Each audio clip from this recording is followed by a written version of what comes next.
What up, cappers, gamblers, punters, hustlers, low baggers? It is Thursday, November 29th. This is the Low Shack and the Bag morning show here at SBRSports.com. I am Jimmy the Bag. I'm sitting beside the legend, Lodo's Low Shack. His coffee might not be in arm reach, but that mustache comb, is in arm's reach. We got everything It going. is in arm's reach. We also have a great group of cappers joining us. Want to give a shout out to all the guys ready to rock. Adam, Friendo, Cumbo, Nutflush, Allen, Dan Kelly says, I go 12-4-1 in the bets I posted in chat yesterday. Pete tailed one of those 17 bets. Yeah. You guessed it. Which one? One of the losers. I tell the loser? Most in the house. Vegas Gun in the house. Robbie Tagaloa. Maxwell Smart joining us. So nice to have you, Maxwell Smart. Trenton Claxton. Q Peso. Father of Lobaglin. Walter Trotter.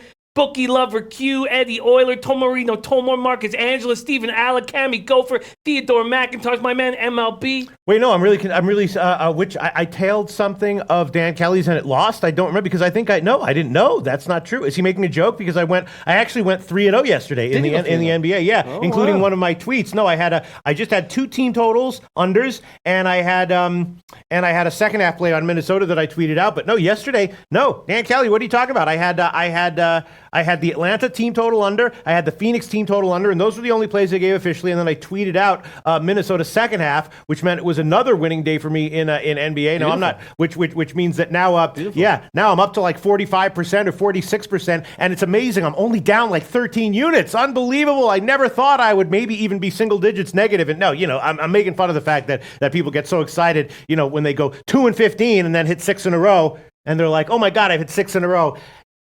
Well, no, you're 8-15, but congratulations on the 6 in a row. You know what I'm saying. I'm not bragging here. I'm just saying I didn't have a loser yesterday. Oh, I liked hearing that. Hearing that. Dan Kelly crushed yesterday. I went 4-1 in NBA. Another big day. So we went 7-1 in NBA yesterday. I'm climbing towards 20 units, plus 20 units on the season. NBA very nice. Makes me very, very No, yesterday excited. was actually a frustrating day because Dan Kelly thought you tailed the Portland team total over. Oh, to Portland team total under? No, Over. I was thinking about it. Right. Yeah. I took the Portland team total. No, I was thinking about it. That one was close, but I did not make that one official. I was thinking about it. Yeah. Dan Kelly said he liked the Portland team total under at like 111 yesterday. Then some other guys said they liked the over, and then I wound up holding off on that one. It went on. It landed on 115. I had the Atlanta team total under. I was an inch away though from tailing Ski Profit and Jimmy the Bag on the Dallas game +6. And of course they won by 20. That's the one I was really an inch away from tailing. I should have tailed that one. Speaking of tailing, I have to give credit where credit is due on that play. Mm-hmm. My man Reggie from our chat. Mm-hmm. I remember I said a few days ago I'm following Reggie now on Twitter. Reggie DMs me before the late show. He says, jump on the Mavericks. And I'm like, man, they're 1-7 on the road. He goes, they're going to play tonight. Trust me, they're going to play tonight. How did he know? How does Reggie know? Yeah. Follow my man Reggie Reg on Twitter. He will be in our chat during one of these shows. He's a low bagger for life. And man, so he sends me that. And then, so I still don't pull the trigger until we hear that Chris Paul, Gerald Green are officially out. My man Reggie Reg. And then Ski Profit liked it, and so it was, Ski Profit says on the show, he goes, Jimmy, I love your picks. Mm-hmm. I thought they were going to go 5-0 after he said that, but 4-1. Yeah. 4-1, goddamn. Yeah, no, and then my only other leans were the Minnesota full game under and OKC full game under. So one of those hit, one of those would have lost. And that was about it. No, I had an overall good day in NBA yesterday. NHL, I believe, was not good though, right? What happened in NHL? I can't even remember. I went 1-3, but hit that big puck line, so it wasn't too bad of a day with the Avalanche -1.5. If I hadn't have added on the Sharks late, it would have been a winning day. Oh, no, I broke even yesterday. Yeah, I went 2-2. I had the Dallas team total under, which lost, but I had San Jose team total over, which won. Another situation where, it might be tempting to take San Jose on the money line, San Jose on the big alternative puck line, but I played it safe. Not push safe, smart safe, and just stuck with the San Jose team total over, and that one cashed. And then, I had a good day in NHL. The Colorado -1 line hit. The only thing is just that, like, Pittsburgh, Colorado, I was liking the over. The full game had 9 goals. So what did I do? I took the first period over, and that one had only 1 goal. Ugh. Maybe I'm getting a little bit cute. Maybe when I like overs, I should just stick with full game overs and not try to get cute and take the first period. Completely. Yeah. God, completely. But you've had success on the first period overs. I'm going to have to go back and check my official record. You should, because it's not something that I find is the most comfortable. But it just gives me a ton of anxiety, and it doesn't. I see. The thing is, if you have an advantage, why wouldn't you give yourself the filler 60 game. minutes? Right. because it's too risky taking the 20 minutes.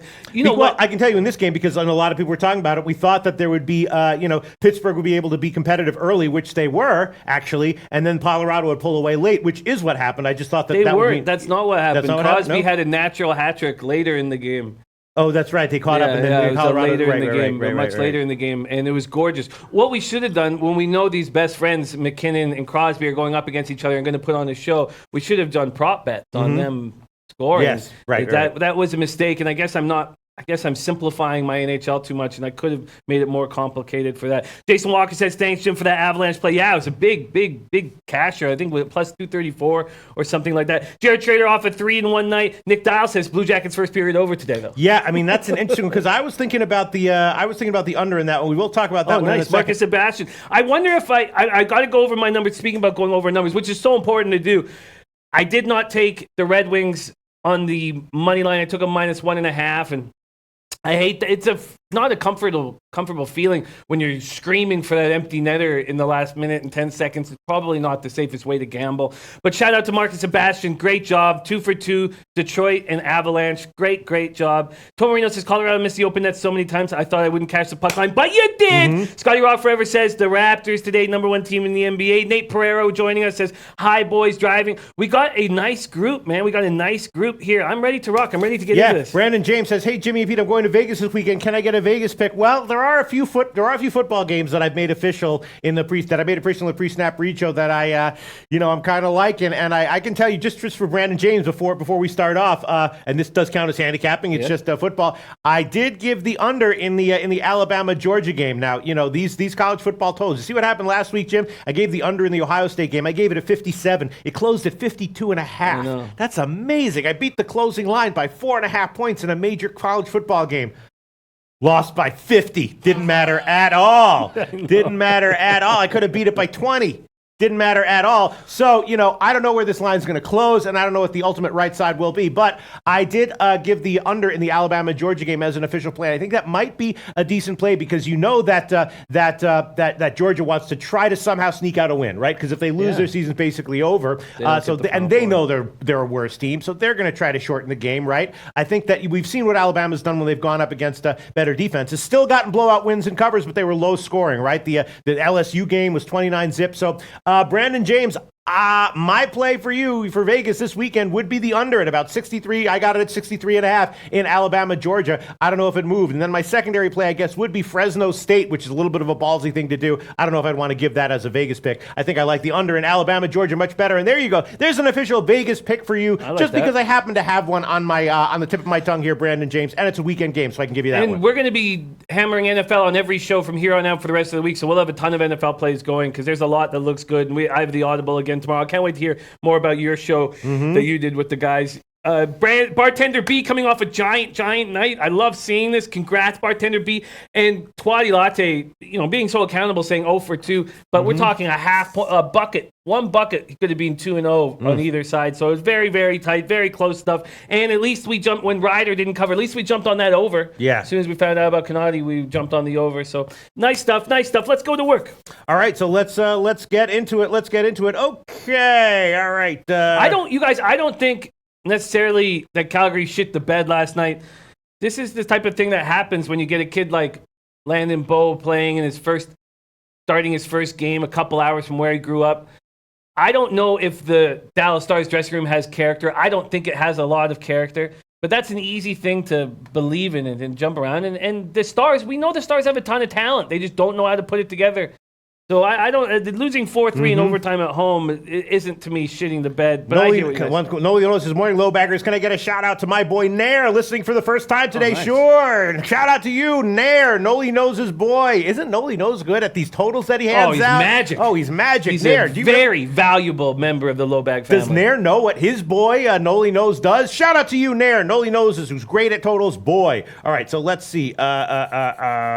Tomorino says LSU has a better defense than Georgia. Bama dropped 36 on them. Yeah, I mean, that's just, I'm not saying there's going to be a super low scoring game. I'm just saying I thought that 63.5, on the under might be a good play. And if the guy asks for a play, there's a play. You know what I'm saying? I'm just some guy sitting here on a YouTube video, but I'm doing my best, and that would be my recommendation. DJ Big Boss in the house. Kobe Valentine coming in giving us his plays, and Maxwell Smart says Noli knows his totals. You're damn right he does. Kobe Valentine on UCF -5.5, Georgia Southern +10. Let's get into this because we got lots to get through. Okay, NHL. Rocky Menichetti says best show on earth. Thank you very much. My man Rocky in the house. I love Rocky. Menichetti, Rocky Menichetti. Oh wow. Okay, so Tom Marino says he thinks the value is on the over. 2 hasn't been playing in the fourth quarter. Bama's been an over team against good offenses. Yeah, okay. And then if you want another one, I would say it's a little bit of a tricky thing to do because of how much Boise State has been excellent recently. But I took Fresno State +3 and I got them at -115. I took that one in the pre-snap read show as well. So that would be a secondary play if the under scares you on the Alabama Georgia game. Under and then Fresno State +3 against Boise State. All right. So and Kobe Valentine is blindly taking Ottawa Rangers overs and until they don't cash 2 in a row. Yeah, and I was thinking about at the very least the first period over and then Ottawa -1 as well. What do you think, Jim? Just quickly, Scotty Rock Forever 5-0 on my posted plays yesterday. I disagree with you completely, Jin Rummy. If you took the Flames on the money line, that was the sucker's price. That was the loser's price. That would have cost me more extra units here, and I would have made less money, but it lost. I disagree with you completely, Jin Rummy. The Flames money line was the sucker's play, not the puck line. Okay, let's go. Shout out to Red Girl, who was 5-3 yesterday, and she's in the comment section as well. All right, so let's talk about this. Let's move on to NHL. Let's talk about the Ottawa game. Again, Kobe Valentine talking about these blindly taking overs with Ottawa. They've been a huge over-trending team on the year. And, maybe I should just grab the 6.5 and not worry about it. Or maybe I should grab both the 6.5 and the first period over. But I was thinking about, at the very least, first period over. And maybe Ottawa -1 again. Of course, they played recently. The game went to 6. The Rangers won. How bad is Ottawa, Jim? Good enough for me to take on the puck line right here, -1.5. The Rangers are in big trouble. If you're going to take overs, then just take Senators team totals. The Rangers are in big, big trouble. Now they have 3 of their best offensive players on the shelf. We know Buchnevich has a thumb injury. Now Zuccarello's growing problem has flared up. He's not on the trip. And then you lose Vladislav Nemesnikov in concussion protocol after a collision with Shabbat. Who's going to score for them? Now, I know Howden has got some... Vessi's been a disappointment since coming out of college. Who's going to score for this team? I mean, Kreider and Hayes have looked good this year. Well, so, yes, it's Kreider and Hayes. Someone thinks someone's going to score for this team, Jim, because the market has moved about 15 cents in the Rangers' favor since opening. Bookmaker all the way up to -114. So a pretty big line move here. It is a mistake. You think so? It is a mistake. I'm on Senators puck line. Brady Tkachuk is rolling 2 goals, 1 assist in that comeback character win over the Flyers. I'm not saying this is a character team because Duchesne's on it, but they do have some players that are stepping up. And if you know the Tkachuk boys from their dad, Keith, these guys are gritty and tough. This past spring's 4th overall pick. The Rangers have had a break since that 4-2 loss, but they don't have any offense. Lundqvist will be in goal tonight. Oh, I couldn't disagree with the market move towards the Rangers. Yeah, more. I mean... I couldn't disagree with it more. If a puck drops at 7:30, that means we got more than 7 hours for the market to move any which way. Who knows where it's going to move? We can give you plus 246 on the puck line, and that's what I was thinking. And I will go on Ottawa as well. I'll take them on the -1 line, though, as I always do. So that's going to be -1, -106 on the money line, and then plus 246 on the puck line. Jim's just going to take them on the puck line at plus 246. And the over is definitely looking tempting here at 6.5, but I think I might just stick with the first period over. Ottawa might come out strong offensively. And what's the team total for Ottawa? I'm not sure, but the first period is just -140. I will check that one in a second. I'm also going to add on the Rangers, Ottawa, first period over 1.5 -140. I will add that one on, and then the team total for the Ottawa Senators is 3.5 plus 116. 3.5 plus 116. I'm not going to take that, but I do not think is the over at 6.5. Yeah, as you would expect now with these Ottawa totals. Going to be is it juiced? -115, 118, something like that. Okay, watch this. How about this? Okay. Give me the under 6.5. Are you serious? Yeah. Wow. Whoa, Jimmy the bag. There you go. Out of nowhere. There you go. Like a bat out of hell taking an under. Wow. There you go. What does that mean, bat out of hell? All right, hold on one second. Let me see. There you go. Okay, Ottawa under 6.5. Best line would be plus 106. There you go. Okay. That's how much I think the market is wrong with this move to the Rangers. Who's going to score for them? Who's going to score for them? Nobody. That Mally Mal's on the under 6.5. Not only is that under going to hit, but the Senators minus 1.5 is going to hit. Pete. So maybe I made a big mistake here taking the first period over. I could be 2-0 Senators after the first. Yeah. But Lundqvist is playing well, although he's much better at home. Wow. All right. So I'm going to take the first period over 1.5 minus 140. Jim's Shout taking out to my man, Mally Mal. Jim's taking the under 6.5 plus 106 right now. I'll be interested to see where the market bets it. I think it's fine that you're grabbing this one right now, but I wouldn't be surprised if just because of how Ottawa's done, if this gets bet up 10 cents, 10 cents even I higher. don't think it will. No? I think it's a terrible blunder if gamblers think this Rangers team can score without their top 3 offensive players. Who cares how bad the Senators are defensively? They're at home. I really think that Robbie Tagaloa says I'm on the under 6.5 too. My book has both team total unders heavily juiced. It may be so, but I think people will see when they start breaking down the Rangers lineup where are the goals going to come from. Okay, and then Jim Rummy, thank you so much, Jim Rummy, for doing your spreadsheet work and coming in here and letting us know what you got. He says he's got the fair line at Rangers minus 105, Senators plus 105. So that move makes sense to me. So Jim Rummy has the fair line on the Rangers as a tiny favorite. And Jim Rummy, that's with those 3 guys out of the lineup, right? I'm assuming. Yeah. I'm sure that Jim Rummy's spreadsheets factor in who's in and who's out, right? Yeah. Okay. Let's move on. Is the Rangers team total at 3.5? The Rangers team total at 3.5. All right, let me check this. Hold on one second. Just give me a second here. Give me the bag. Is the Rangers? That cannot be. That cannot be. Let me see. Whoa, yes, 3.5 minus 146 at Pinnacle, and then at wow, that might be tempting. The Rangers team total under. Wow, and how big is the plus on the Rangers team total under? It's the minus on the team. It's 3.5 minus 146. Okay. And then here at Heritage it would be 3.5 minus 145. That is tempting. 3.5, right? I mean, if you like the under, you definitely like the Rangers team total under. Definitely, but I don't want no juiced lines like that. Okay, let's keep rolling. All right, let's keep rolling. What else is going on? Why don't you pick a game that you like, Jim? Absolutely. Why don't we just start going through them all? Islanders at Bruins, Robin Lehner, Tuukka Rask. But is Lehner going to be in goal? Because Greiss has been rolling, so maybe you guys can help us out on this. Bruins just can't get right on defense, man. They get Kevin Miller back, responsible, accountable, 6'2", 220-pound defenseman, back for 4 games. He takes all his injuries are from blocking shots. Look at Rem Most, under Rangers team total all day. From blocking shots. He takes one in the larynx. Now he's out, but they're going to get Brandon Carlo back. He hasn't played since November 10th, but they have McAvoy, Chara, Vakanainen, all on injured reserve. That's just on defense. Then they have their best centerman, Patrice Bergeron, out with a rib injury. Islanders are coming off a 4-1 loss. They get Zekas back. And I talked about Zekas. I talked about Matt Martin. Matt Martin actually played in that last game. But I'm talking about these guys with intangibles, and that's all Trotz says. He says, man, this guy brings a lot of intangibles to our team. He's back after missing 6 games. Matt Martin's back. So it's just Ladd that's out. I think Greiss should play. I mean, the guy's 8-4-1 on the season. He's 2-3-0 with a 1.63 goals against average, 950 save percentage, lifetime against Bruins. But on my site, they had Lehner. If Lehner's in there, I don't think...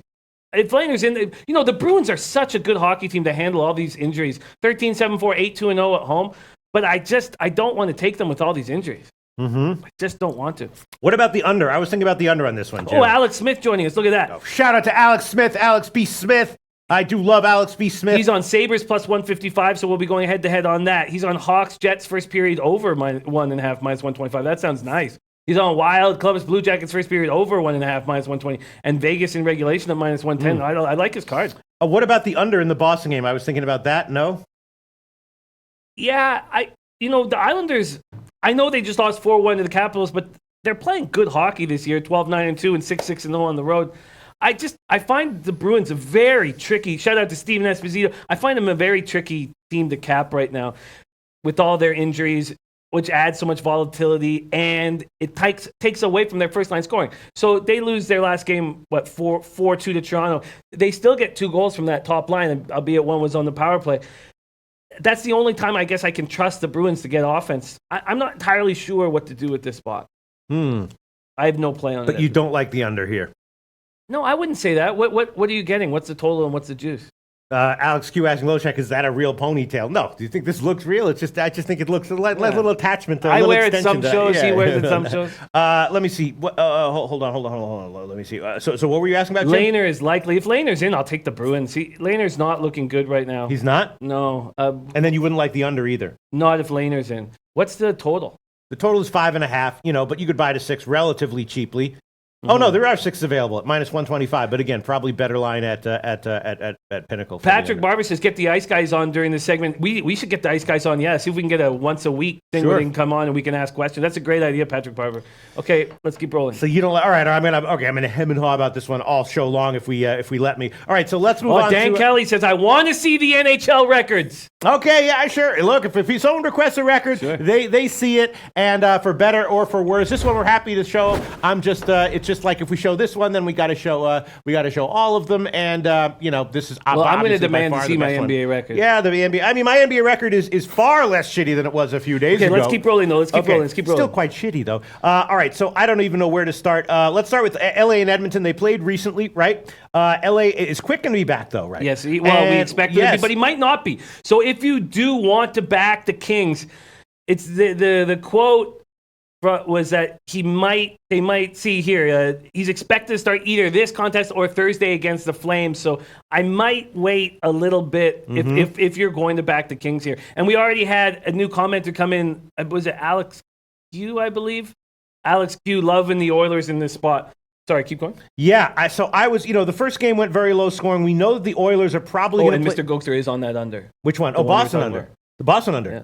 Yeah, maybe I'll go on it. The LA Edmonton game, we know that Edmonton is probably going to start playing a tighter defensive oriented game. But Quick, whether Quick's in or not, he's not been good. What do we expect from Quick when he comes back? I mean, he wasn't good so far. I expect him to start playing. You think better. so? Well, one thing I expect him to do, they already said, just having him in the dressing room in Vancouver was a big uplift for the team. Yeah? Yeah, this team needs anything. I mean, God, what's going on with this Kings team? Jesus. Jeff Carter is non-existent. I don't think I've ever said that in my entire life. I've never said that but non-existent. I don't even see my. Tyler Toffoli looks nothing like the player that I thought he'd become. This team is falling apart. Look at Quick's record in his career against Edmonton: 11-3-3, 1.64 goals against average, 944 save percentage. Yeah, but look at Quick's record overall this year. What's no up sample with him? size. Doesn't matter. Well, it matters. But look at this. We're talking about 4 games. Yeah, but okay, all right, okay. It's a small sample size. Yeah, Quick looked. Okay, remember last year, I said Quick is on the downswing, or I used some term like denouement just to impress you, of his career. The downslope. And people did not agree. They said no. And then we had a woman on our YouTube video show all the records of goalies at 35 years of age and how that can be a career year. And Mike Smith was talked about, are these guys on the downswing? Patrick Barber says Toffoli needs a change of scenery. Well, then Pearson got one, and that was the big line, right? I don't understand how this Kings team can be quite as bad as they are, and they're winning a couple games of late. Back to the Oilers, though, Koskinen is the man. Give him the job, please. Give him the job. At home, 3-0-0, 0.66 goals against average, 979 save percentage. Oilers are 2-1 since Hitch got behind the bench. Kings are looking for their first 3-game winning streak of the season. Dustin Brown seems to be the only guy that's consistently creating an offense. Again, I can't even believe I'm saying that. 2 years ago, this was a 15-point score over 80 games. This is a very strange team. All right, so what do you think? LA team total under, maybe? Edmonton here? What do you think, Jim? This game makes me so uncomfortable. Patrick Barber says Quick is washed up. This game, this is another uncomfortable spot. I don't find the Oilers a team that should be counted on, but they just lost 5-2 in LA last week. Are they going to have some revenge here? Possibly. This is not a spot that I want to. I see home favorites here that I'm going to jump all over the puck line with. And just very quickly, just 2-second analysis of LA offensively. Inconsistent, not good. What do you think? Slow and shitty. Slow and shitty. Oh, my God. What the hell's wrong with them? I mean, I've been talking about it every single day, Pete. What the hell's wrong with this team? Where is Jeff Carter? Where's Tyler Toffoli? These are big boys. All right. I'm taking the LA Kings team total under 2.5. LA Kings now, team total. If Talbot's in goal, that's risky, right? I'd be very concerned. But if Koskinen is in net, which I expect him to be, I wonder if the chat can tell us who's in. If Koskinen's in net, I think that's a great spot. Even if Talbot is that awful that he alone can let goals in that other guys wouldn't. Talbot is that bad. I think he's just not. He's never shown that he can be a number one goaltender. Let's let Scotty Rock lead us into the next game. Okay. Scotty Rock. Okay, well, I will take the LA team total under 2.5 minus 113. I got burned taking a Dallas team total under yesterday in the same type of situation, but I'm going to go back to this well. LA team total under 2.5 minus 113. I might, if Koskinen's in goal, I'll be very happy. If it turns out that Talbot is confirmed, I might pull it in the afternoon show. But let's move on, Jim. I'm backing what Scotty Rock is on. Scotty Rock says Jets minus 1.5. Jets puck line, yes. The only problem is Hellebuck is struggling. We talked about this at the very beginning of the season. I said, I'm a little uncomfortable with Hellebuck being given this job. Now, of course, he was. The guy was runner-up for the Vezina Trophy. But all his career, he's had to fight for everything he's got now. He had a summer where he got to sit back, drink wine, slap ass, call people asshole for no reason. And now look at him. 907 save percentage, 2.98 goals against average. He's struggling. 27th among NHL goalies, played a minimum of 10 games, and 25th save percentage, 27 goals against. He allowed 2 softies. Did you see that third goal by Derek Grant that he allowed in? I mean, it's just a knuckler. Last year, they go 42-1-1 when going into the third period with the lead. Already, they're 7-3-2, and I blame Hellebuck for that. Blackhawks limp into town. They just got smashed 8-3 by the Knights. Putting all their scores on that one line is not going to work. They're getting killed early. They were down 3-0 to Vegas after a period. They were down 2-0 after 14 minutes to Florida, 4-1 after 15 minutes to Tampa, 3-0 in less than 30 minutes to Washington. This is just a team, and the Jets are angry. Patrick Barber says big buff questionable. You know, this team can win without Byfuglien. Clearly, I'd want Byfuglien on the ice, but thank you for letting us know that, Patrick Barber. And Alex Smith saying Byfuglien got hurt last night for the Jets. This is a Jets team that's angry. They're not playing very good hockey, 13-8-2. The Avalanche are rolling. The Predators always seem to play well, even despite the injuries. I'm taking Jets on the puck line here. Okay, Jets on the puck line. Let me just find this one. Winnipeg on the puck line. Tomore saying Winnipeg off a big win against Pittsburgh. Tomore, they lost that game 4-3. I don't think they get up for a bad Chicago team. They lost that game. Winnipeg plus 130 is going to be the best puck line that we can give you here on Winnipeg at Bet Online. Okay, and all right, let's see what else we have on the NHL card. Let's see what else I was thinking about here. Well, I guess we could talk about the Minnesota Columbus game, but that's going to be a pass for me because Minnesota's been weirdly collapsing late in games, and I'm not exactly sure. Someone in the beginning of the show suggested that Columbus on the first period over would be a good play, but Minnesota, I just don't know what to make of them. It was a weird collapse from Dubnyk in their last game. Both Winnipeg actually and Minnesota have been collapsing late, and then Vegas Vancouver is interesting. Is Vegas really starting to roll now? Vancouver can't buy a win, but maybe after the big explosion by Vegas, we look for an under here. Maybe I don't know. What do you think? First off, I agree with you. Wild Jackets gives me anxiety. Yeah. So maybe we don't even have to talk about it. Yes. Well, they're good hockey teams. Both 14-8-2, but it's just very strange the way they're playing. That Panarin, Atkinson, Dubois line is flying, even though Panarin didn't have a goal for 12 games, but they're flying. Atkinson had that streak of 7 straight, just ended. Wild won 6 of 10, but man, watching them blow that 4-3 lead, watching them almost blow that lead against Ottawa, it's very strange. This is a healthy group. I mean, Greg Patterson's sick, but this is a healthy group. Makes me very, very uncomfortable. I'm off this spot. Mally Mal saying Vegas rolling. You're absolutely right, Vegas rolling. And Alex Smith is on the 7-3 first periods over last 10. Columbus 5-1 first period over last 6. That does seem like a very smart play. With the Canucks here, yeah, the Knights are rolling, but Besser's now healthy. I feel like this Canucks team, even though whether they lost 10 straight, where are they now? Lost 9 of their last 10. I still think that at home, they can be dangerous. They have Edler back. Now, what I'm going to do, though, if Goodbranson hurt his neck in practice on Monday, if he is out of the lineup, then I may jump on Vegas. Tom Marino saying Vegas' second line has been great. Their defense has stepped up. I think they roll here. Vancouver is still struggling defensively. That second line is rolling. Pacioretty loves it. He says, I love playing with Tuck and Eakin. They make life easy on me. They both skate really well. Tuck's a bigger guy who can protect pucks and create time and space for us. Our line's been going really well, and we want to build off that and get even. They've handled the losses of Stastny and Howlett very well. How big of a favorite are Vegas? Vegas, minus 150s. I feel like it's a dangerous spot. Tomar's on Vegas puck line. They've been getting those. They've been hitting those. Bookie Lover Q says revenge spot for Vegas. I'm not sure. I'm not. If Goodbranson's out, I'll probably jump on Vegas. But at this point, I just don't think fading the Canucks at home is going to give us value throughout the season. Okay, and let's see. What else do we have here in NHL? I'm going to jump on the Predators -1.5. We don't know if Antti Ranta can play. It looks like Aiden Hill will be in net. Aiden Hill is a guy I had to look into and study a little bit to where are my notes on Aiden Hill. Here we go. Injuries affected his numbers last year. Third round pick by the Yotes in 2015. Or sorry, injuries affected his numbers this year. My fault. Last year with the Tucson Roadrunners, he was awesome. So this is a kid. This is a young guy. He's 22 years old. He's 6'6", 202 pounds.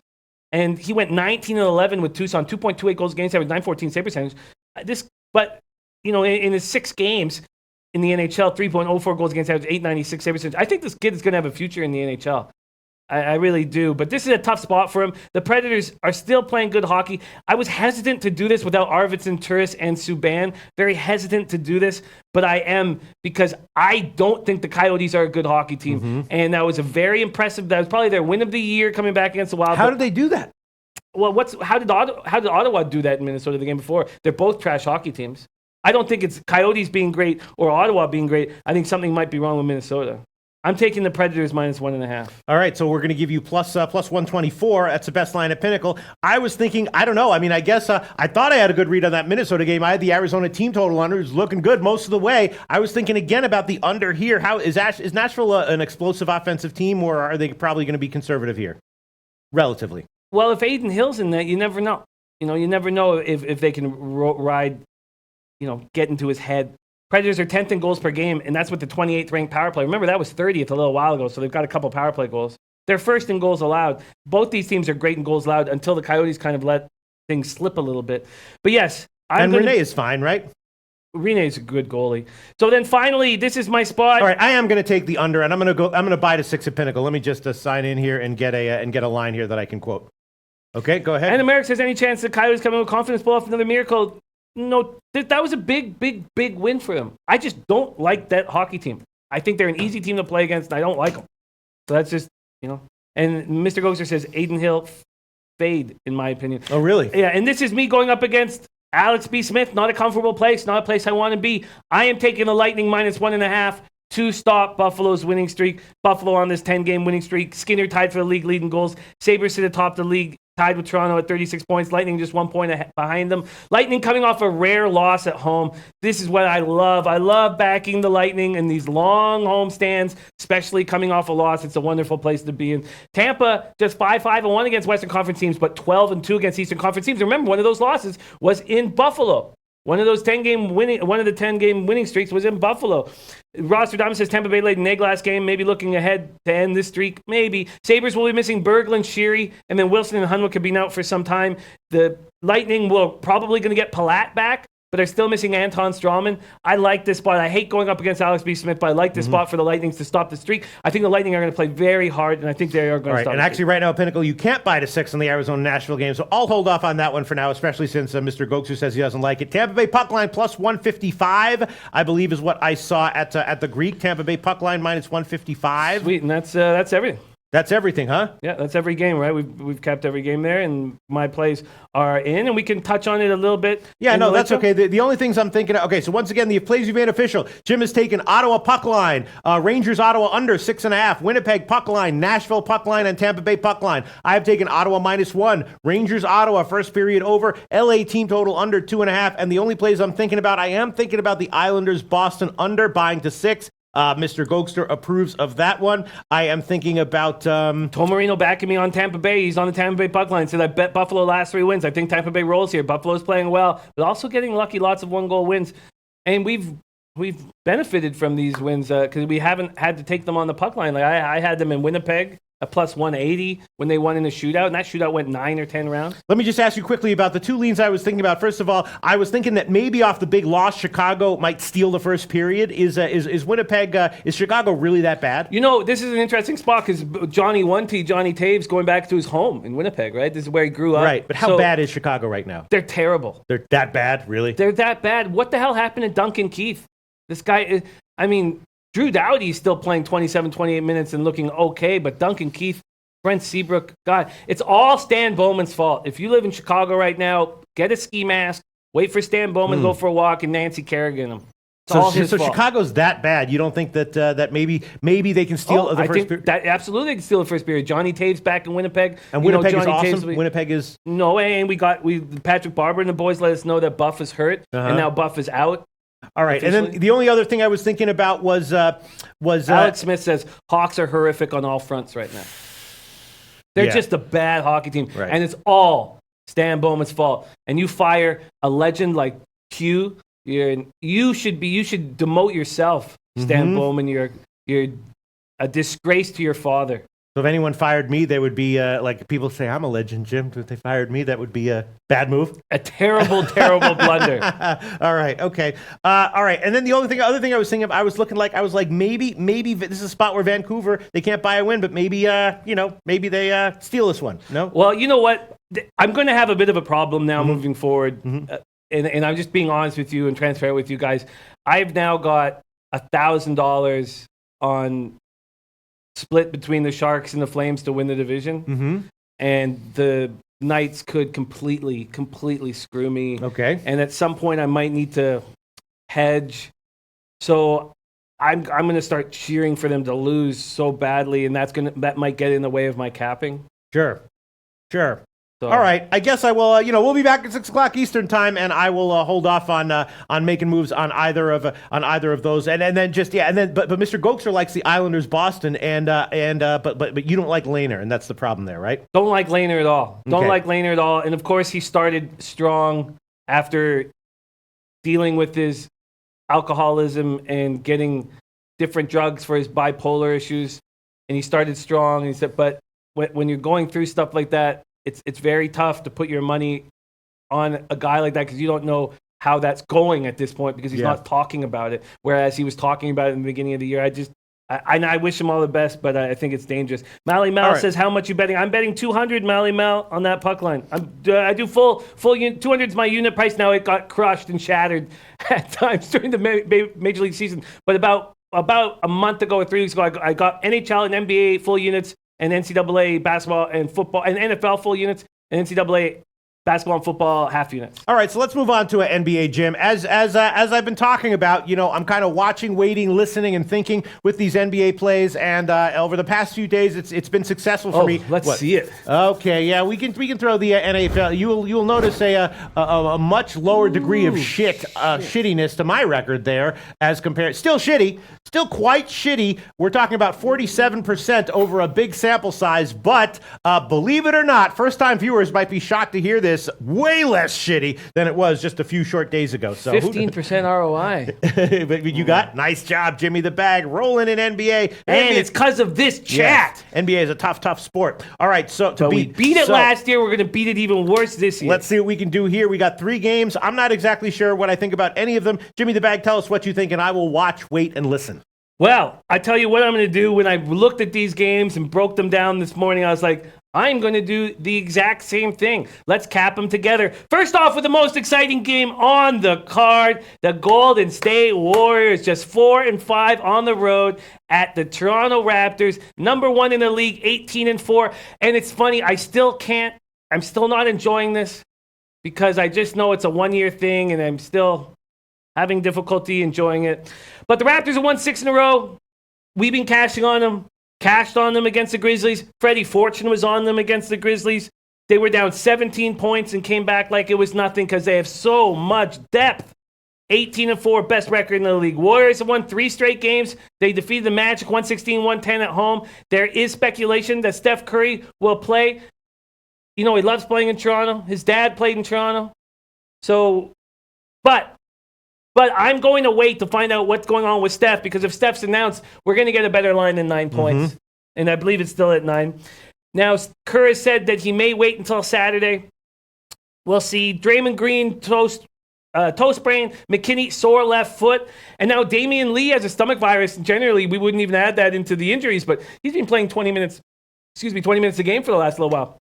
Norman Powell out. Greg Monroe missed the game Tuesday with back spasms. It's fine. This is such a deep team. No reason to. Jim the Butcher says Golden State upset. Cash out. Kawhi Leonard says, of course, this guy just says, and Scotty Rock says he's not playing. He will be back on Saturday. Steph won't play on Saturday. Okay, everyone's saying, okay, thank you guys. Thank you. That's very, very helpful. Very, very helpful. Kawhi says it's just another regular season game, just another challenge. I pretty much look forward to playing any game that I play, pretty much. Yes, that's it, pretty much.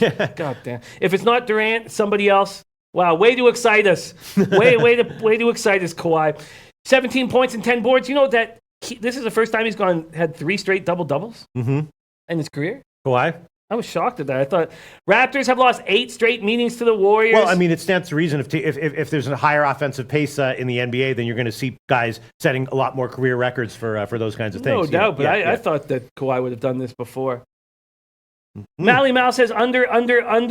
That was my first look, was at the total. Theodore Maxef says total is 224.5. Is that where it is? 224.5 right now? Yeah. Adam Friend says Raptors are going to eat the Warriors food tonight. First half and full game. No Curry, no Green, body bag. Ooh. Bookie Lover hoping that Kawhi does not wear those New Balances he just got. Yeah, and New Balances is a great deal. Ralph Rwando, under 225 on Warriors game. It'll be intense defensively. Playoff atmosphere. Might be the spot. Has there been movement on the total? No, not really. I mean, a teeny move to the over, I believe, just like a 1 point little thing. No, a teeny move to the under. Sorry. Teeny move to the under? I mean, just a 1 point move to the under. Mally Mal says this game is personal for Leonard. I'm not sure if anything is personal for him anymore. Maybe playing against Pop, but the guy seems pretty even keel, pretty boring.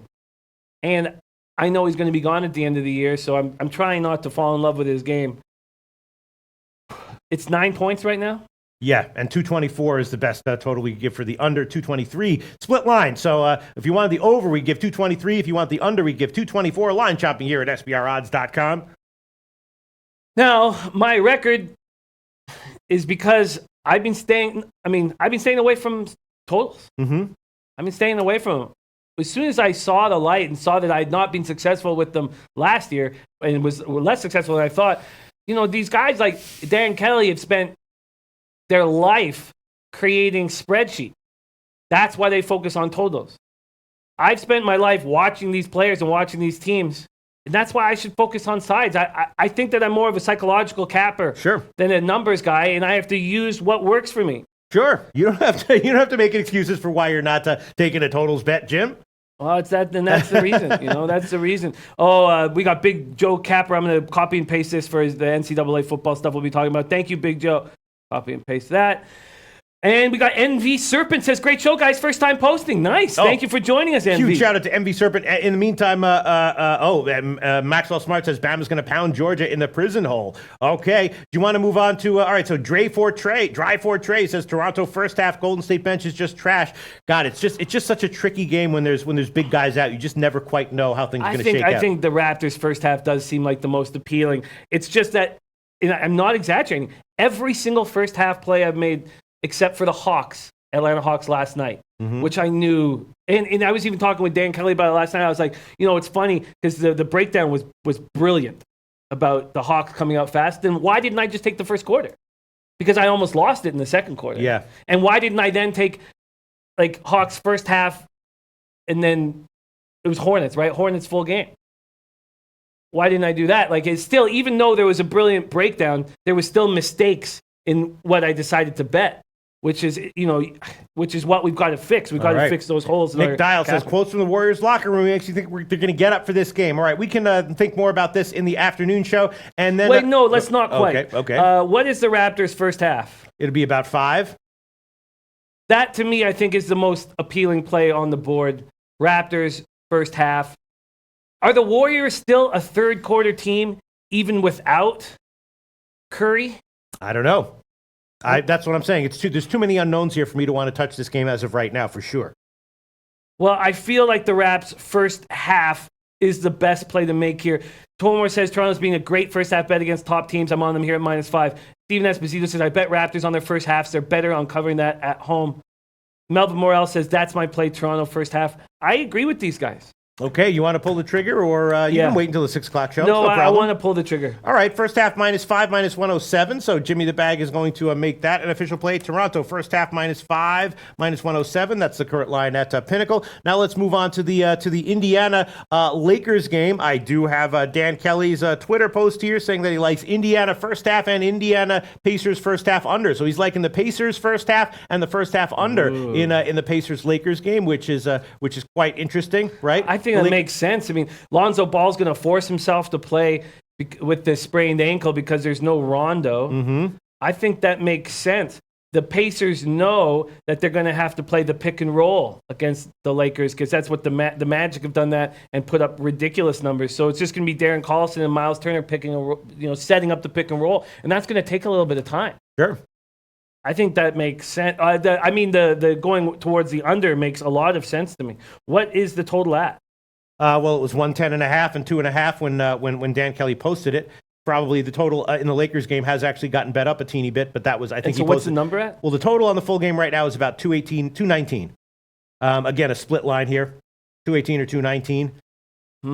Adam Frendo saying long road trip for the Pacers. Here we go, Dan Kelly. Yeah, first half. LA under 110.5, -105. First half, Indiana plus 2.5, -115. I posted these on Twitter last night. I have to do some work on the rest of the card, but most likely I'm taking the rest of the day off. You deserve it, Dan. Mm-hmm. You deserve the rest of the day off. What a guy. Tomar says Indiana had 33 assists last game. Their offense has looked great the last couple games. Pacers have the size to guard LeBron. We saw that in the playoffs last year. We did, and we know that Miles Turner and Darren Collison's actually started to play a little better because I was all over him in the beginning of the year for playing so badly. And we saw what Vucevic and Augustine did to the Lakers on the pick and roll. I mean, those numbers were absurd. They were absurd. By far the biggest numbers these two guys are putting up all year, just picking and rolling. It's just a very simple spot. It just seems so simple. Thomas says, I don't trust the Lakers defense. Indians offense has been good the last couple of games, Oladipo out. And Eddie Oiler saying LeBron tuning out Walton. I think the under is a nice look. I wonder why he likes the under better first half and full game. I'm going to have to study some stuff here. Yeah. And you said that it's gone slightly to the over? No, the full game line has gotten bet significantly, about 3 points to the over. 4 points, 3.5. And the first half is not? I can check it right now. Let's see.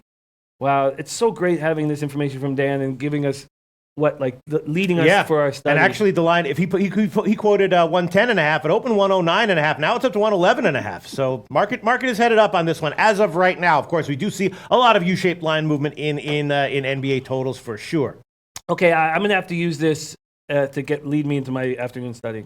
Okay, let's see, and then the third NBA game that we got on the card is the Clippers and Sacramento. The Clippers played last night, and I had the Phoenix team total under. I also, if you don't want to believe me, that's fine. But the game was tied at halftime, and I actually hit the Clippers second half. It was -8. I was on the edge of tweeting it out. But, it was a tough one, -8, a big line there. And I wasn't sure they were going to run away with it in the second half, but they did. If you don't want to believe me, that's fine. But I did have the Phoenix team total under yesterday. So the Clippers are on a back-to-back but the Clippers are absolutely rolling ATS. I'm talking about dominating ATS recently, Sacramento also no slouch of a team and well-rested, coming off a big blowout loss at home against Utah. What do you think, Jim? Clippers are on the second half of back-to-back, but only Harris and Gallinari played more than 30 minutes. Harris went for 35, Gallinari for 33. We talked about, and we had Tobias Harris's buddy in our chat yesterday. God, I forgot the name is escaping me now, but he's a low bagger, and he was telling us how Harris is just happy and enjoying life right now. It seems like all the Clippers are happy and enjoying life right now. Shout out to Doc for creating this. This is what happens when you keep a coach around, unlike Stan Bowman, who fires Q because he puts together a shitty hockey team. Mm-hmm. Harris has scored 18 or more points in 5 of his last 6 games, averaging 24 points during this run. Sacramento Kings will hope to end an 11-game home losing streak to these Clips. De'Aaron Fox playing great basketball, but it feels like this is the type of team that is capable of shutting down guards like that. They just handled Devin Booker, held him to 23 points and 1 for 6 from the field. Gortat missed last night's game. He's day-to-day with back spasms. Who cares if Gortat is even playing? And maybe give him 10 or 12 minutes. Mbah a Moute remains out of the lineup. It'll be nice to see Mbah a Moute back in. This is an interesting game here, Clippers at Kings. What's the spread, and has there been movement on it? Clippers Kings. Mm-hmm. Hold on one second. Clippers Kings. Clippers, Kings. Yeah, not much of a here. Let me go to the full game. It's right around Pick'em. And oh no, there has been movement. I'm sorry. I was looking at the first half lines. Yeah, slight movement to Sacramento. Opened at +3 as a home dog. Now down to 2. Still 2.5 at the Greek. I think that makes sense. I think I can understand that move there. Eddie Euler says Sacramento Kings over 6 in a row. I mean, we're talking about a team with the Clippers that have the right defenders, the right guys to slow this down. Scotty Rock, Clippers -2.5. Trust me. Really? Yeah. Even off the back-to-back, I know their guys didn't play that long. Doc handled it really well. Yeah. Moshe Bograt, like in that double result in the Raptors, Warriors, the Toronto first half, Golden State full game. Oh, and it has Kings early, Clips late. David Stewart said, Jimmy, this whole NBA card and stuff. Yeah, it's a nice little 3-game card. But with all of us working together, we can find angles. And that's why I didn't come in with plays set up. I thought we will find it together. And I found the Raptors first half. I think that makes sense. And I'm very, very interested in Dan Kelly's first half under in Pacers Lakers, and we'll be looking into it very much. Trent Claxton likes Golden State first half over and Clippers money line. Luke DM, Kings first quarter and first half are my favorite plays of the day. And that makes sense. I get that. You know, we were talking about a Clippers team that's feeling good about themselves, and they're on the second half of back-to-back, and they lead the West at 14-6. I can understand that play. That makes sense to me, Kings early. Kings early makes quite a bit of sense to me. Melvin Morales says Clippers should cover easy. Crypto King likes the under, which is interesting because, the Kings have been a dead over team recently. 6 straight overs for the Kings, although at home they've been an under trender on the year. And Crypto King says under 235 is the play. Yeah, that's what I'm saying. Yeah, very interesting. That might be the play right there. Yeah. Or maybe the Clippers team total under. That might be the play right there. Or a play. Adam Ross says under 235 sounds good. Or the Clippers team total under. Jim the Butcher says, laughing out loud, says, Pete looks bugged out. Funny dude right there. Yes, I am a funny dude. I am a funny dude. Yes, I'm bugged out. I'm bugged out. No, I am bugged out. They used to call me the bug back in the day. They used to back way back in the day on the streets. They used to call me, here comes the bug. Here he comes. Bugged out guy, but a good guy. They thought I was a good guy, funny guy. Bugged out is what they used to call me. Yeah. Clippers team total under maybe. Yes, I need to study this more. This Clippers Kings spot and the Pacers Lakers spot. But I like where we're heading. I like moving towards the Kings early and possibly the full game under. And WW Train says, no, Clippers team total over. Mr. Gokster99 says, this show is the greatest. Mr. Gokster, if the show ever gets canceled, can I just come to Belleville, hang out with you, work in the store? It'll be a modest life. You'll love Belleville. I would love Belleville. It's gorgeous. I don't care where I live. Belleville. All right. Beautiful. Hottest women around. Nightlife, incredible. Yeah. I don't care. I know you're being sarcastic here, Jim. I wouldn't care about living in rural Canada. All right. Gas station. Susie's got your new nickname, Bugsy Loshak. Oh, Bugsy. I like that. All right, listen. I'm going to pass on this card for now. Definitely someone saying that. Scotty Rock saying Lonzo sprained his ankle. He ain't playing. So he's been saying over and over again that he will be playing. But maybe are you saying the coaching staff has announced that he's not playing? Because he's saying over and over and over again, and I watched 2 of the interviews where he's like, I'm playing. So can you let me know, Scotty Rock, if you got info on that? I would love to hear that. Stephen Esposito says you guys need to come bet with us in Vegas. You're damn right we do. You're damn right we do. My man Timmy Wynn says LA Lakers tonight. Daniel Reynolds says, if this show ends, we will sue YouTube. No, you got to sue the right people. You got to sue the right when you sue. That's one of the most important things about lawsuits. I know a little bit about lawsuits. You know what I'm saying? I know about the being what's that word that for legal? All right, I'll find it. I'll remember. Okay, yes, go ahead. Let's move on. Let's move on to college basketball. All right, so no place for me in the NBA, and Toronto first half -105 is an official play for Jim. But I might have some NBA plays in the afternoon show. And someone was saying that don't take the Clippers team total under, take the over. I was thinking about the under in that one. Let's move on to litigious. Litigious, that word. I know a little bit about being litigious, and the first thing you have to do, sue the right people, right? If you sue the wrong people, the rest doesn't matter. I know that.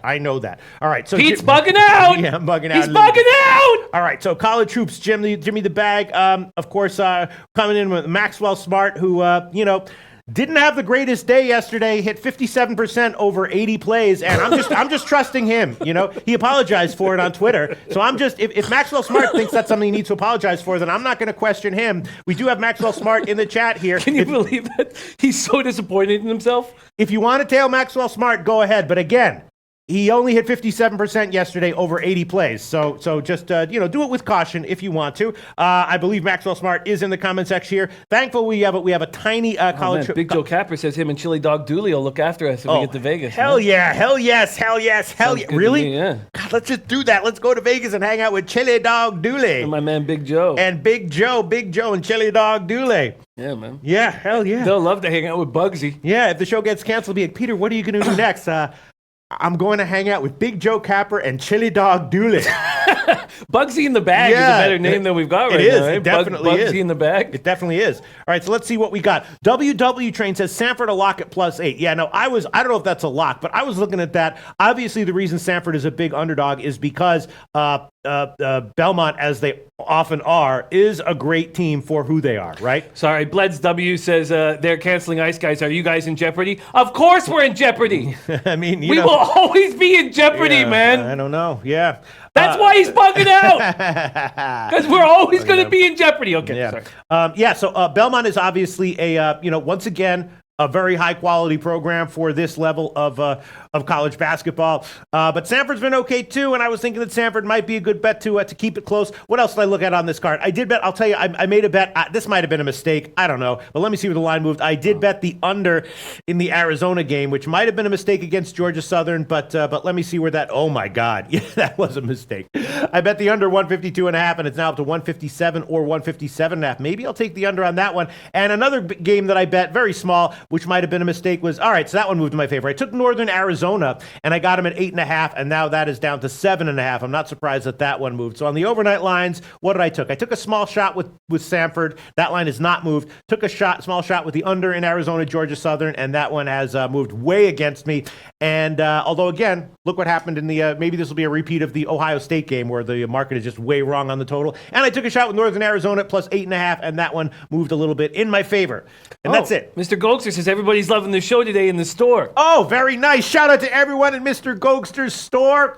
I might be joining you very soon as just a general hangers-on. People are like, who is this guy? Does he work here? And Mr. Gokster's going to be like, nah, he's just a hangers-on, just a weirdo hanging around Belleville. Yeah. Just bugged out in the corner. People are like, who is this guy? They're like, but does he live here? And he's like, no. And they're like, but is he Canadian citizen? He's going to be like, no. No. He's just standing there. He's just standing there making faces. People seem to like his faces, that he makes the funny faces, so it's good for Nutflush Allen says, I've never been part of a violent protest, but if they mess with this show, it's all like Donkey Kong. Nutflush Allen will become politically active, and he'll make videos and say, like, my whole life, I was not a political person. Until they started fucking with the Low Shack in the Bag show. Timmy Wynn says, I always want you guys to read my comment live. Oh. It's such a blessing hearing it. Well, I'm going to read that one. And Timmy Wynn. Oh, yes, Timmy Wynn. I always want you to read my comment live. It's such a blessing hearing it. All right, let's talk about college basketball. MS420, that's Maxwell Smart, likes the over that Brooke. He's on Albany. Okay, hold on. Wow. Let me see what he's talking about, an over that Brooke Jordan said that she liked, and I can't find that comment.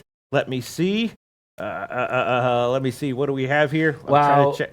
Wow. Brooks Jordan. Scotty Rock saying the comment from the coaching staff about Lonzo, if he's at risk getting hurt worse or hurting something else, and that comes from the training staff, then it will be our call to keep him out or not. Mm-hmm. If they don't have Rondo or Lonzo bringing the ball up, if they're going to have to use Ingram and LeBron, the distribution is going to be worse. The scoring is going to go down. And if they announce that he's out, that total is going to drop, and it's going to drop fast. The Lakers total. Yeah. Yeah, and Dan Kelly likes the first half under. All right, here we go. I'm doing it. The jinx is about to be in effect here. I am tailing one of Dan Kelly's plays. I'm tailing it. First half under Indiana Lakers. How funny would this shit be, Jim, if this one lands on 111 and I actually win my bet and Dan Kelly loses the play because he posted it at 110.5. It opened at 109.5. I'll take 111.5 minus 109. That's the current line at Pinnacle. I will add that one on there. The Lakers, Indiana, first half under 111.5 minus 109. If this one lands on 110, that will be If I on 111, sorry, that will be the funniest thing that's happened in the Low Shack in the Bag show in at least a couple months. That will be hilarious, Jim. I think that, you guys, is the under the play that we should make now before they announce? Well, I'm taking the first half under only 111.5 minus 109. That's the current line of Pinnacle, and that is a tale of Dan Kelly, and also informed by what Jimmy has just told us. All right, so let's see. Oh, yeah, I was just worried. Mr. Peters is tailing Dan Kelly. Yes, listen. Historically, I've been good tailing people. Dan Kelly has been good in general, but when I tail Dan Kelly, the results haven't quite been what you might hope for. But that could change. I'm on a nice run in NBA right now. So, yeah. Triple Beam says, if this shit gets canceled, that's damn right, Pete. And we can't say the word that starts that sentence down here. Okay. We can't say that word. Wait. We can't say it. Okay. That starts what sentence? I don't know what you're talking about. Triple Beams. If this shit gets canceled, that's damn right, Pete. Triple Beams. I'm going to find it. There's only one word we can't say. We can still say. There's another one. Oh, there's another one. Yeah. All right. Well, why don't I look for that comment and you Sean talk Robertson about college says, basketball. if SBR cancels this show, I'll ride down to Costa Rica. I've been meaning to get down there anyway. I'm trying to get at least 15 low baggers to head down with me and raise hell. Okay.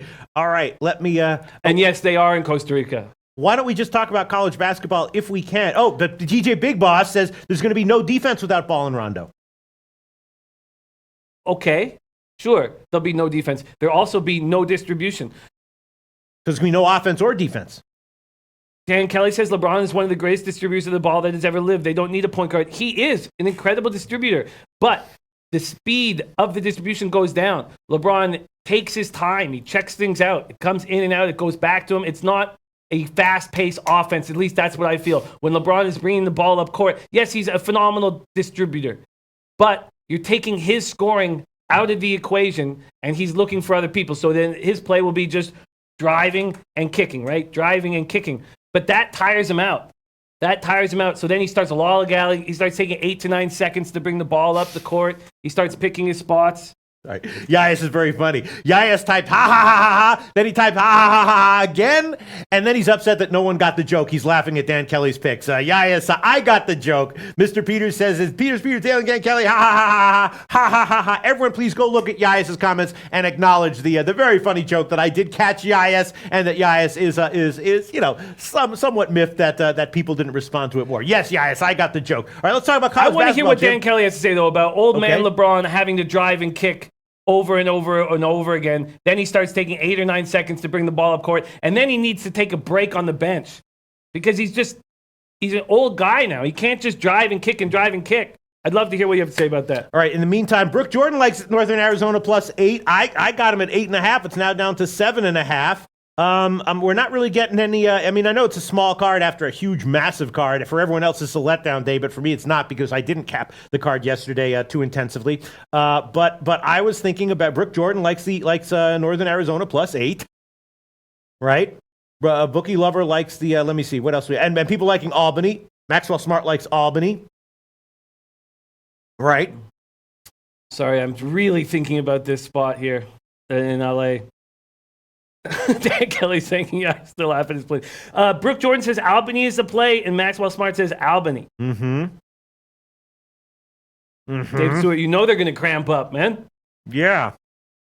All right. I took Northern Arizona at 8.5 in the morning. On the overnight line, and I guess I will give it at 7.5 as well. If it lands on 8, that'll be hilarious too. If it lands on 8. To screw me for making fun of how funny it would be if the Indiana first half lands on 111. If this one lands on 8, that'll be the universe, laughing back at me. But I'll take it. Northern Arizona +7.5 minus 110. I got it at 8.5. It's 7.5 now, and I will take that one. Northern Arizona +7.5. I will take that one minus 110. Maybe the first half might be worth Robbie Tagaloa is on that play as well. Yeah, I'm just not sure if UC Davis has the offense to justify, them extending out to a double-digit lead and winning it by double digits being a good bet. And again, Samford, this is a spot where I would be very interested to know what Maxwell Smart thinks here, because Belmont is one of these teams you don't want to bet against them in most situations. They're a team, and that's been going on with this program for a while now, a very tricky team to bet against. It makes me nervous to bet against Belmont.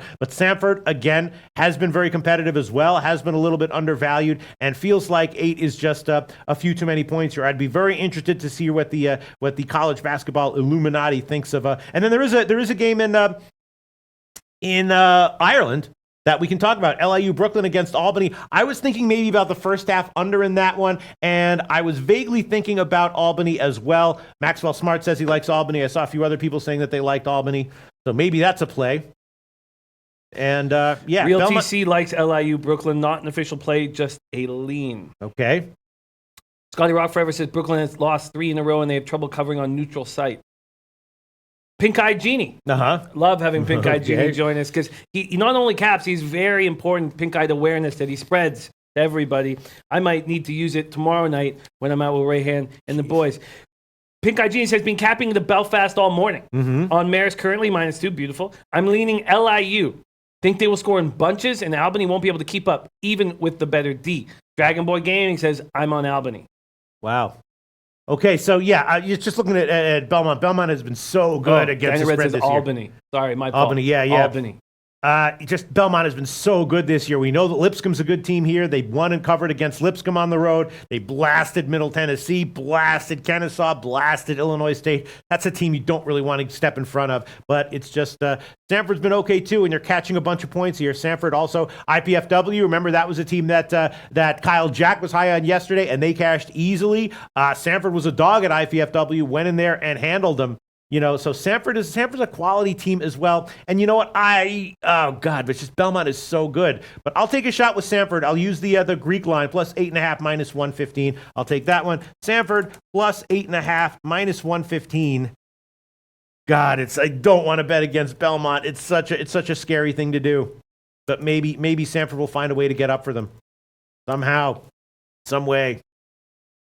They're so good. Maxwell Smart says it's a hard game, Belmont and Sanford, because they have both been cashing for me. Yes. Daniel Reynolds says Belmont is always underrated. Yes, I know. There's lower hanging fruit than this game. This might not even be fruit, though.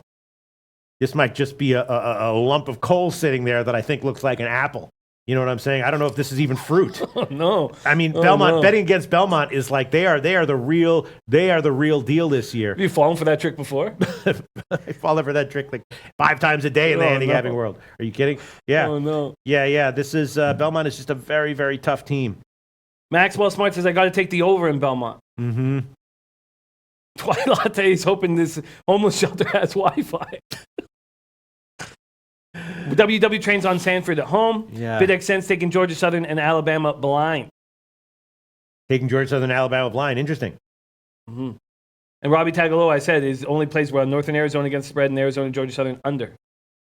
Okay. John Robertson leans Albany, but no play. All right. I guess we can move on.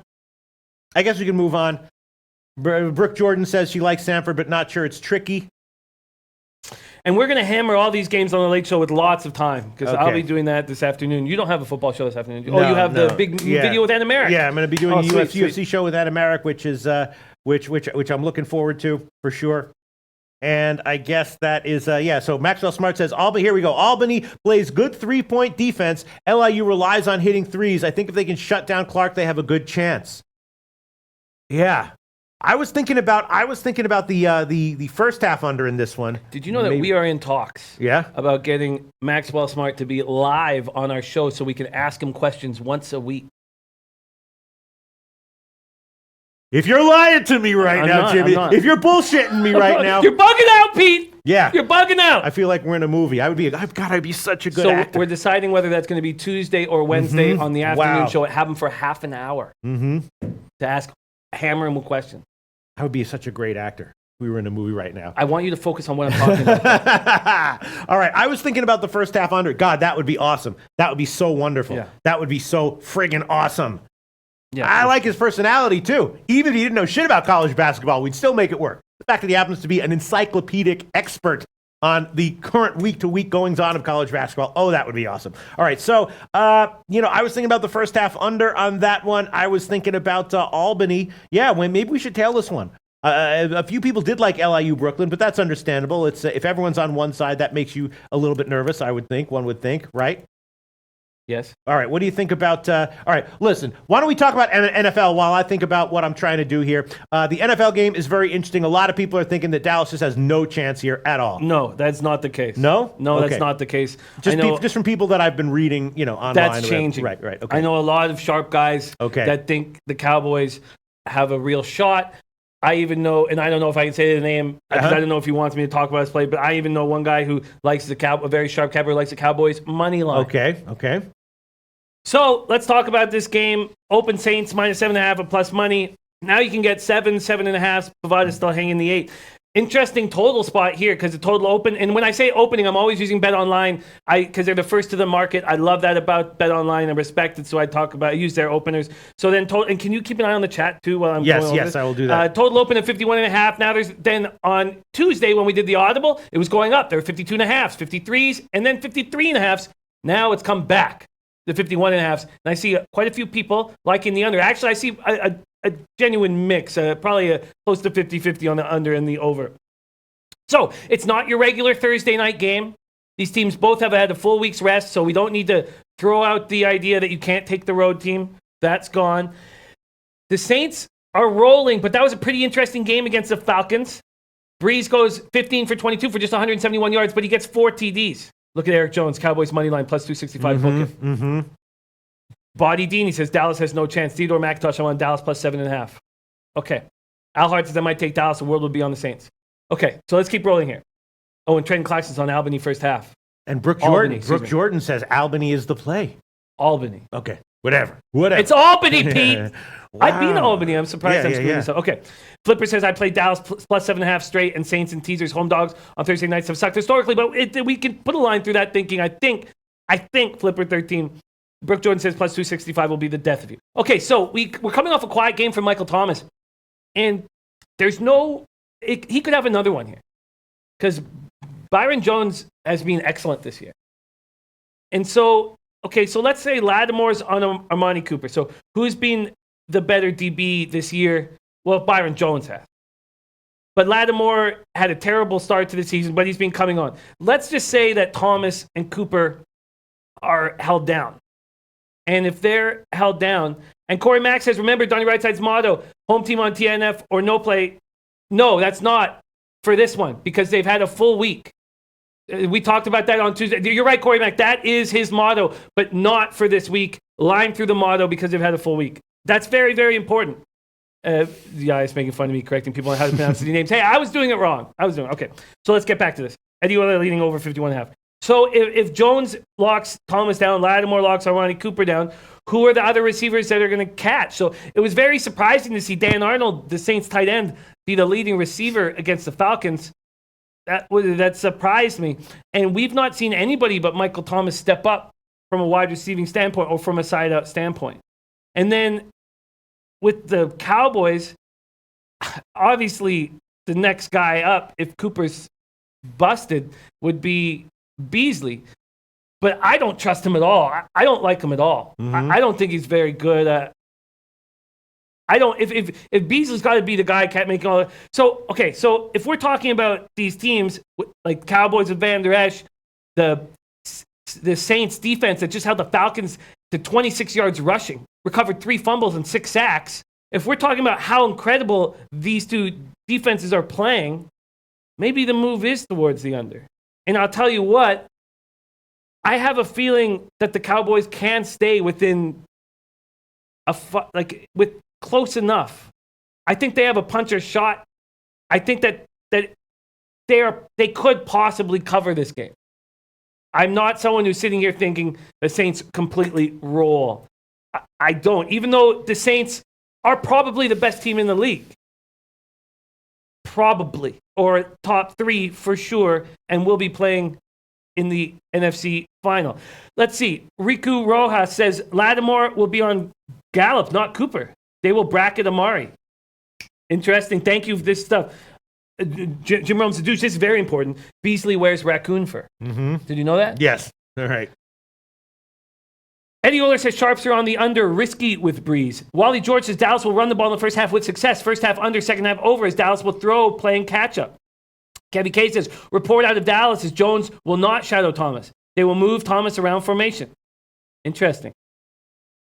Gas Station Sushi's on the over. Elio Rodriguez says Saints defense will clamp on Dallas. Robbie Top says Cowboys are still just 24th on offense despite their perceived uptick, while the Saints are 10th defense. One of these teams is a true steamroller, while the other is just the flavor of the month. All right, so yeah, I'm seeing some of the comments that I was seeing online. Cowboys have no chance coming in. David Stewart, I rewatched the Cowboys last game. They could barely stop the Skins. This is Breeze and the Saints. It is uncomfortable with what happened, but how many days did they have to prepare for the Redskins? You know? 4, yeah. They did not have time to Now, what do we know about the Cowboys? We know that their best coach is on the defensive side of football. Marinelli can do incredible work. Van Der Esch is an absolute monster. They've had a full week to prepare. Salty Dog says Breeze only throws for TDs. He does not care who catches the ball. It's all about wins. Dom Ricci, Cowboys at home against spread 2-7. As soon as they hit 7 with their good day versus run, he's on the Saints. Wow. Shooter 14 says Cowboys will get run over. Corey Mack says this is such a juicy Thursday night football game, usually trash games. Excited for Thursday night football finally. Thanks for reminding the Saints are on full rest. All good, all good. Fred Ostling, Saints all day. Theodore McIntosh says we need some props from Bill. Where is Bill? I don't know. We need Bill Buttlicker. Yeah. Guy's on fire. Ryan Gosling, Dak over 32.5 pass attempts. Big Joe Capper, number 1 run defense in the league, and Breeze gets the ball out fast. Pound the over. Jesse's girl, Sean Payton isn't the type of coach to take his foot off the gas. Saints have a tougher schedule ahead of them. The Rams, they want number 1 or 2 seed. They're going to get the number 1 seed. They're going to win out. I don't see the Cowboys winning this game. I just think that the Cowboys can stay close enough. Nick Dow says if Cowboys cover, it goes over. That's funny you think that, because I don't necessarily think that. Tomer says I don't see a blowout, but I think Saints by 10 or 14. Bookie Lover Q, telling you Cowboys D talking shit. Sean Payton is king. This is going to take more study. My man Giovanni Di Castillo. Saints are good against the run. Dak gets exposed when the run gets stuffed. Saints will roll. Boys do not have weapons to keep up. All right. Any plays you want to give, Jim, or should we wrap this show up? I will be giving a play on the late show. I need more time to study and hear what everybody's saying. Kobe Valentine's giving a final score of 30-24 Saints. I tell you where I'm leaning, though. I'm leaning to Saints covering. Okay. There's no reason for the Saints. I guess I shouldn't say no reason to run up the score, because, of course, that would be nice to make it a comfortable victory. So I guess I take that back. Slicer G says Cowboys will cover. I am leaning towards the Cowboys covering, but I need more time. Okay. And Underdog says the line should be at least 14. Saints will win by 28. John Robertson hitting us up with Frankfurt -1, -110 at 3 o'clock Eastern time. A lot of great comments here to shed light on the Cowboys and Saints game. I'm going to review these comments and then listen to Jim's breakdown, and then maybe tail a play or two if Bill Buttlicker joins us or someone else has a prop play in the afternoon. And also, we are smashing NFL.